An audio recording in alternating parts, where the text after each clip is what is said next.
What's up, y'all? This your boy, the Brick Slinger, aka Pierre, Lott. Here's my dude, it's the analytical aka Daryl Shumble, and this is a special edition of a beautiful, beautiful, beautiful day. Because the Lord made it that way. And I'm also with a good brother of mine, big brother to be exact. He's St. Louis finest, Kingdom finest, and he's only one of the many people I know that takes no days off when it comes to the kingdom of God. None other than Rob the Dean. What's going on, y'all? So, how you doing? Good, bro. Good. Good. So, first things first, the name, Rob the Dean. I know there's a good story behind that. What's up? Actually, the Lord gave it to me. I know a lot of times people kind of, it's like cliche when they say the Lord gave me something. But in my testimony, I was a youth pastor. I fell off for a little while, and just went back to Bible, and got invited to church. And when I was in church service, the Lord told me that it was time for me to come back, because I was in church, but I was like hiding in the pews, if you will. And He told me, He gave me Robert Dean. And I said a couple of weeks later, I didn't understand what the name was about. A couple of weeks later, I got my first beat. I wrote my first song, which was Don't Trip, off of the Redeemed Obedient Believer album. And Robert Dean is stuff. Because at first it was going to be ROB, Redeemed Obedient Believer, which the first project was titled. But Robert Dean stuff, like, nah, that's too long. It's just going to be the acronym of, R.O.B. But he gave me Robert Dean, and that's what it is, because, let the Redeemer of the Lord say so. How long have you been rapping the great message known as the gospel of Jesus Christ? I dabbled back in 03, 02.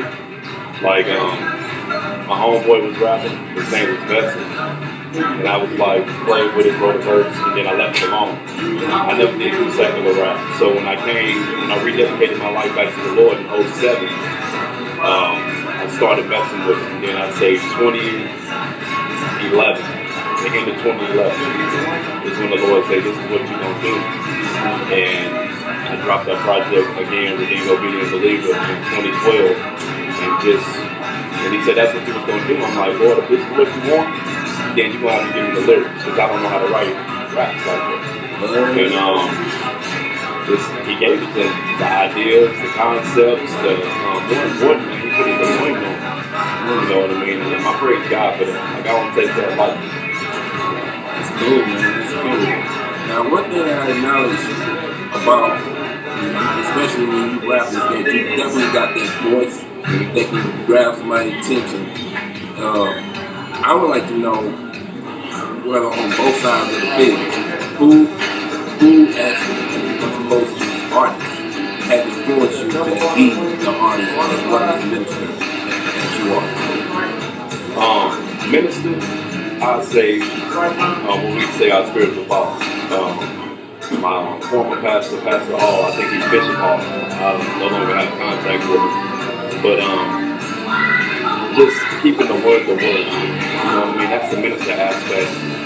Being that I've lived everywhere from Dallas, DC, here, born in Cali, it's just a collective of sounds. Like, I was a huge Bone fan, then I was a huge DMX fan, then I was a huge, you know what I mean? And both of them told stories. They were in depth. And then, everybody liked Lott.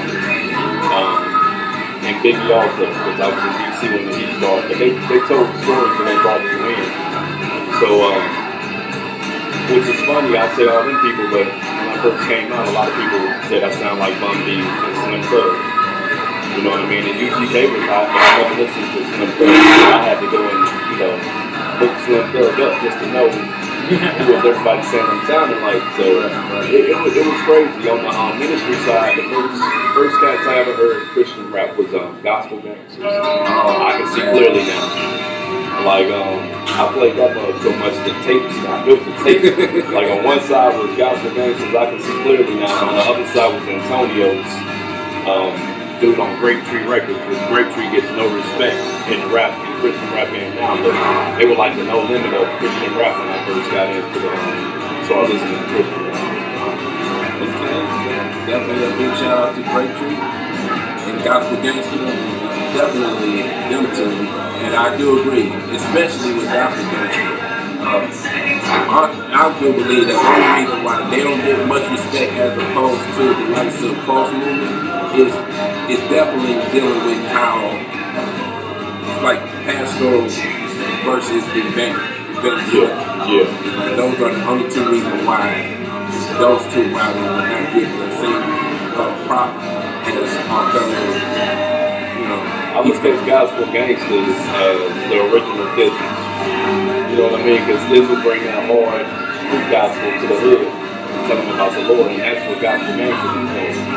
And they, some of their choice words, what everybody thought, but now you got like the Sevens and the Bizzles, and everybody like, man, you got, they good, they hard. And I'm like, man, gospel gangsters was doing it like this when they came out, and everybody was smiling up at them.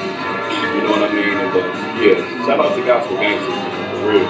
Let me ask you this. What do you think about Bun B crossing over?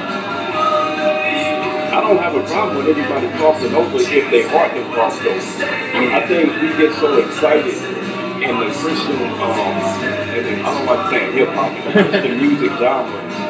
Anytime somebody do something from the secular side and come over, like we get all giddy, like, man, you were going to spit, you were canceling spit. And it's like, we already knew they could spit. But where they walk at, where they heart at. Otherwise, they just doing exactly that. They just spitting. They just wrote another song. DMX had a gospel song at the end of every album he did. Probably was my favorite albums back then. Even when I was in the world blowing heads, the joints where he was talking to the Lord was the realest to me. So I don't get excited when cats cross over unless they cross over like Pretty Willie turned to P-Dub. But then he was in ministry. Now, I don't know what the man personal life about, but I know his ministry has changed a lot. You know what I mean? So if Bun B coming over and he's so completely out, so be it. The problem is they cross over through a song like E40 on the Crazy Church Flow. But if E40 still going secular, then what is it saying? We can ride the fence. But that's my opinion. Yeah, I'm just talking about the church. I don't go ride the fence with it. My thing was that is, I don't have a problem with Christian artists performing or collaborating with secular artists now. Okay. Which I said on my last show.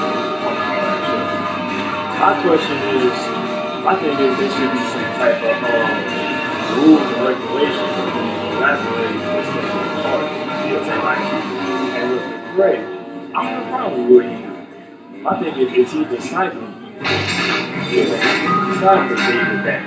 Right. Another artist. Because to me, I can't say that church goes pretty good out and they really like to do it. Yeah. My opinion about the Lecrae thing is pray for the man. Because if I was in his position, I don't know how I'd react. You know what I'm saying? Like we all say, man, it was me.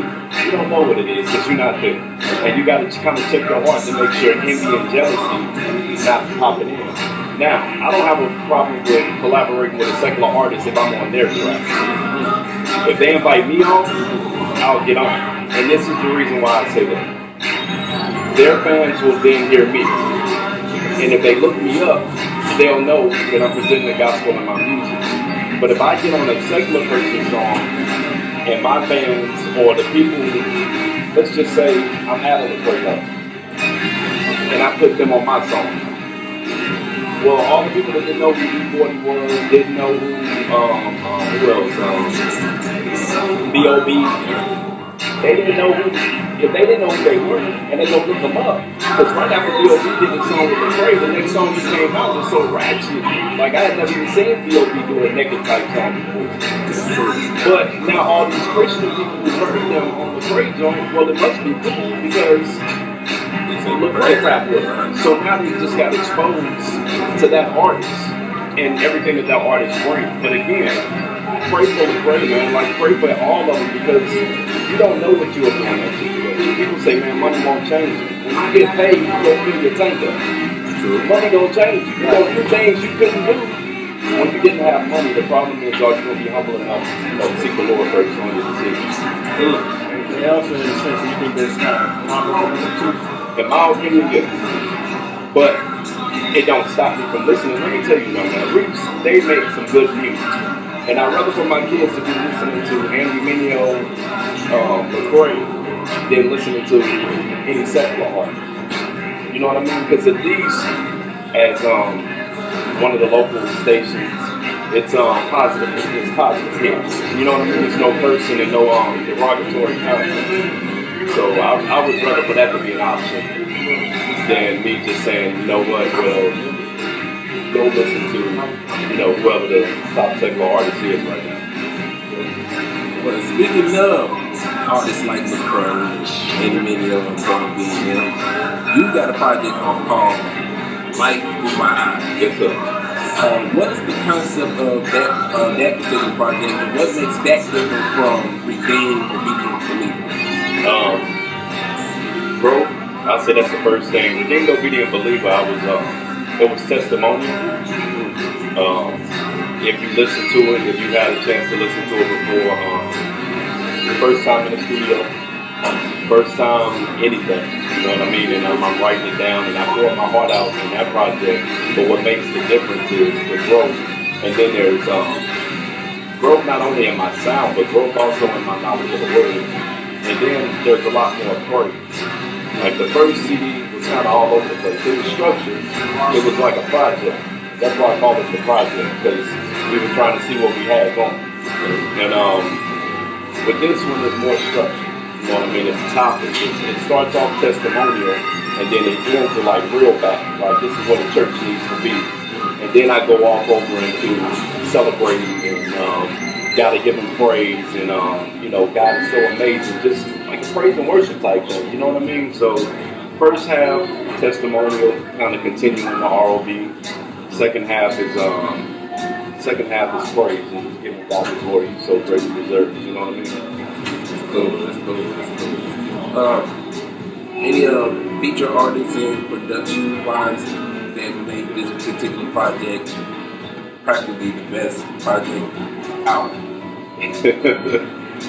I'll say best project out. I'll leave that to the consumers and the people who listen to it. But like Steve T, he produced Real Back. He produced the very first song, which was New Beginnings. My man Will Rock, dude, him and his wife Kiki showed so much love when I first came into the music scene. I love them to the life. It's like my brother and my sister, you know what I mean? Will contribute to Real Back from the hook to the verse. Like, you get a chance to listen to Real Back, listen to Will Rock verse, shut it down. Like, when we got done recording, my people was like, my cousin was like, hey, just to let you know, Will hates on your verse.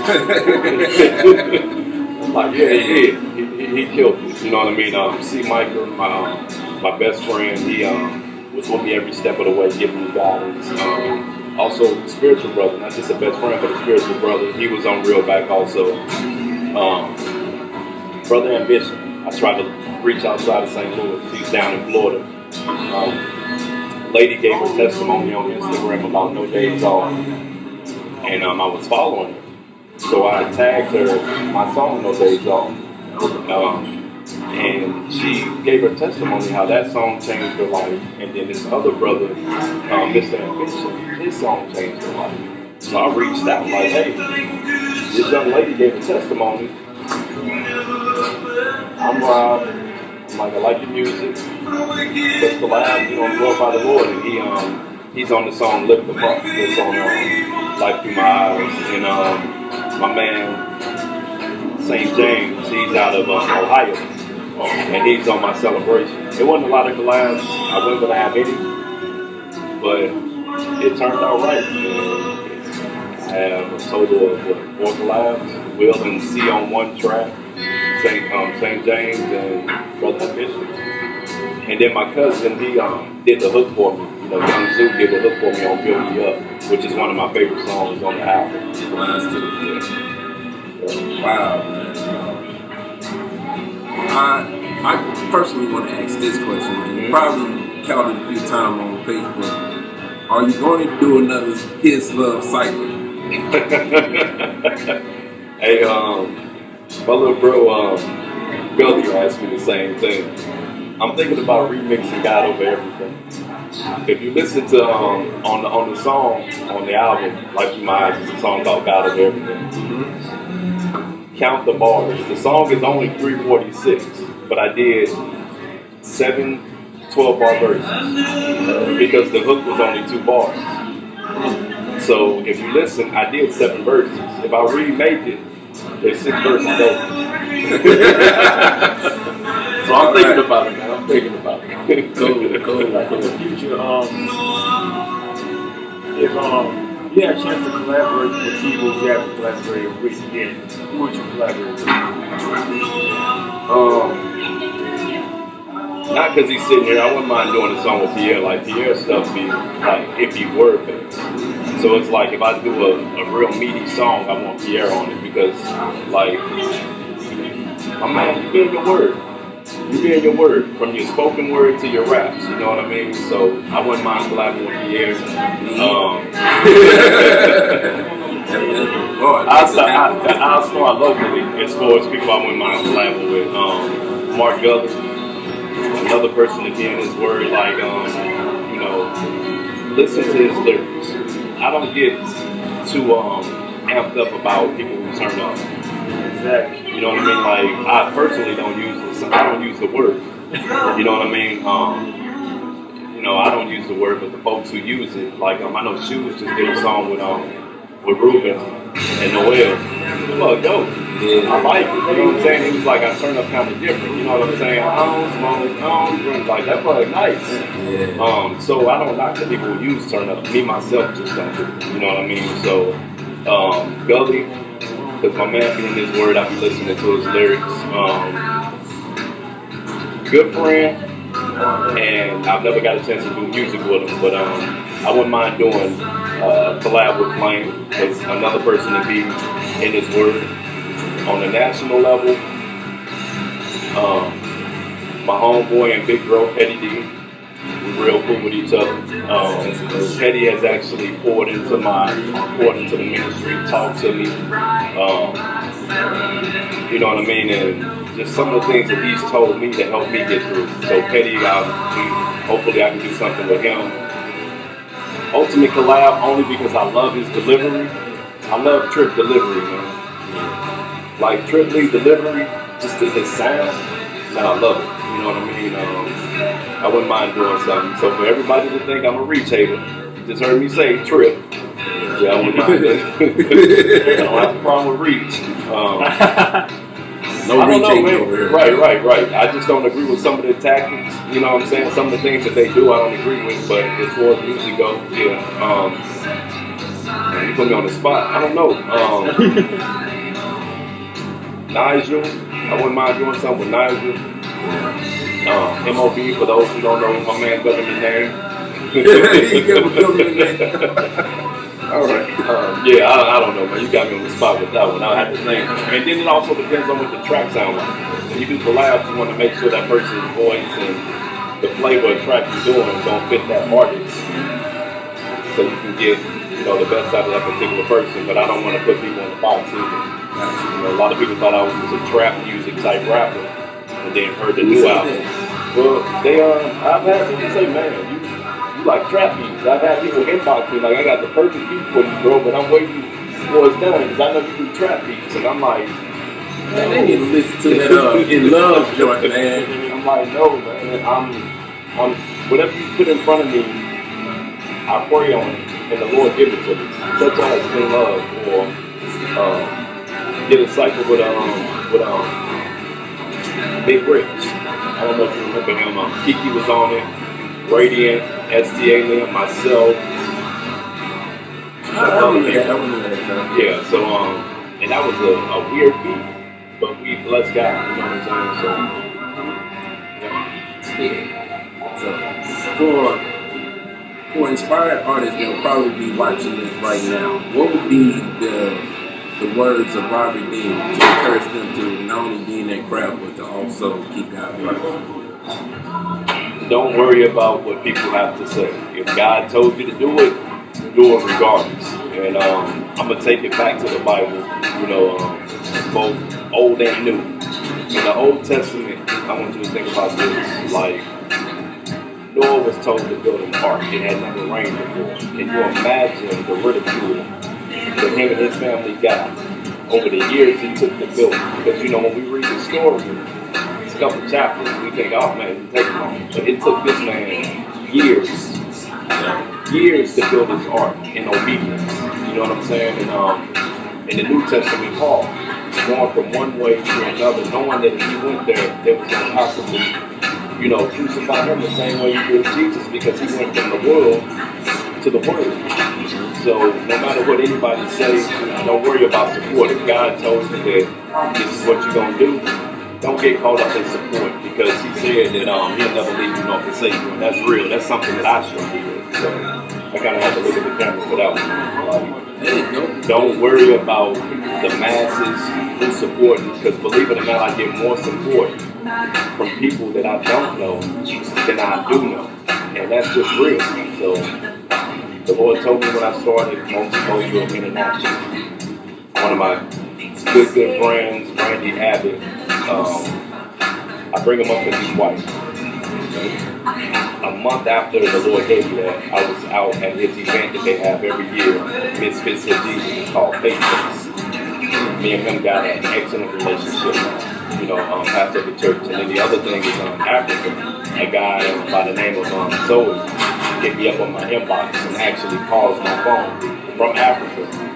And so the Lord is faithful. When I tell you, he's not a man that he should lie. He will fulfill his promise. So that's what I would tell any artist. So for the rest of this moment, to give these good posts and chance to find out where they can reach you, you know, your bookings, or where they can get your music at and all that good stuff. Music, you can go to iTunes, Spotify, any major digital outlet. You can go to www.robredeem.net. If you Google my name, I'm the only Robert Dean that's out there. Praise God for that. But, you know, the uniqueness of the name or whatever the case may be is simple but unique. For bookings, just hit me on my inbox.